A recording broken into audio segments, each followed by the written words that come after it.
बिहार के वजीर आला नीतीश कुमार का एक वीडियो सामने आया जिसमें वो एक मुस्लिम खातून के चेहरे से नकाब खींचते हुए दिखाई दे रहे हैं। यह वाकया एक सरकारी तकरीब के दौरान पेश आया जिसमें डॉक्टर्स को अपॉइंटमेंट लेटर दिए जा रहे थे। सोशल मीडिया पर नीतीश कुमार के इस वीडियो पर बहस जारी है। ऑल इंडिया मजलिस इत्तेहादुल मुस्लिमीन ने इस वाक़े पर तनकीद करते हुए नीतीश कुमार से इस्तीफा का मुतालबा किया है। अपने एक्स हैंडल पर MIM ने कहा कि अगर एक रियासत का वजीर आला खुद ऐसी हरकत करता है तो फिर मुस्लिम खवातीन की इज्जत और तहफ्फुज की जमानत कौन देगा। योगी सरकार में शामिल एक मंत्री संजय निषाद ने बेशर्मी की हद पार करते हुए कहा कि सिर्फ नकाब छू लिया तो इतना हंगामा है, कहीं और छू लिया होता तो क्या होता। यह बयान उस मंत्री की नीच मानसिकता को दिखाता है। क्या उसे एक संवैधानिक पद पर होते हुए ऐसी भाषा का इस्तेमाल करने का हक है?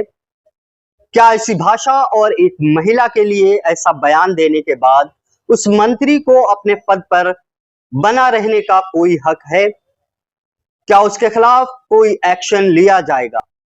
क्या हुकूमत नीतीश कुमार की इस हरकत और योगी सरकार के मंत्री की इस निष्ठा भरे बयान को जस्टिफाई कर पाएगी?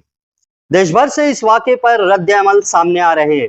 मजलिस इत्तेहादुल मुस्लिमीन, समाजवादी, इकरा हसन, वारिस पठान, अबू आसिम आजमी और शहर मालेगांव से समाजवादी सदर शान हिंद ने भी नीतीश कुमार की इस हरकत और संजय निषाद के बेतुके बयान की निंदा की है। यह मामला किसी धर्म से जुड़ा नहीं बल्कि ये महिलाओं के सम्मान, उनकी इज्जत और वकार से जुड़ा हुआ मामला है। मैंने भी वो वीडियो देखा। बिहार के चीफ मिनिस्टर, जो इंतहाई सीनियर चीफ मिनिस्टर हैं नीतीश कुमार, उनकी तरफ से एक मेडिकल हेल्प करने वाले डॉक्टरों का कोई सम्मान का प्रोग्राम हो रहा था। वहां पर एक खातून जो निकाब में आई हुई थी, और निकाब में वो आई थी, इसका मतलब है वो नहीं चाहती थी कि भाई उसकी शक्ल कोई देखे, और जिस तरह उसके साथ चेहरा खींचने का, उसके चेहरे से निकाब और हिजाब खींचने का काम किया गया, ये इंतहाई मजम्मत का काम। अगर कोई ये चाहता है कि उसका चेहरा ढका हो तो ये उसकी फितरी आज़ादी है, और कॉन्स्टिट्यूशन ने फितरी आज़ादी और मजहबी आज़ादी का हक दिया है।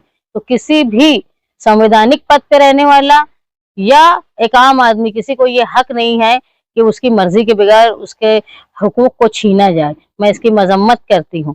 और उसके बाद जो हरकत हुई, बीजेपी के एक लीडर का मैंने बयान सुना कि सिर्फ चेहरे से नकाब भी खींचा था, हिजाब भी खींचा था, कहीं और हाथ नहीं लगाए थे, कहीं और हाथ लगा देते तो बहुत बवाल होता। तो ये बोलना हिंदुस्तान के कॉन्स्टिट्यूशन के इंतहाई खिलाफ है, क्योंकि जो कॉन्स्टिट्यूशन ये आज़ादी देता है, जहाँ मॉडर्न सोसाइटी औरतें ये बोलती है कि माई बॉडी माई रूल्स, तो जहाँ कोई अपना जिस्म खुला रखता है उस पर किसी को बोलने की इजाजत नहीं है। तो जो लोग अपनी मर्जी से अपने मजहबी फरीजा समझ के अपने चेहरे को ढक रहे हैं, उनको हटाने का भी इख्तियार किसी को नहीं है। समाजवादी पार्टी यूपी की तरफ से नीतीश कुमार के खिलाफ FIR दर्ज की है, और मैं ये मानती हूँ हर वो शख्स जो किसी की निजी आज़ादी और खास तौर पे मजहबी आज़ादी के खिलाफ वर्जी करता है, कोशिश करता है, बेइज्जत करने की कोशिश करता है, ऐसे लीडरान को और ऐसे कॉन्स्टिट्यूशनल ओहदे पे फाइज लोगों को डिस्क्वालीफाई करना चाहिए।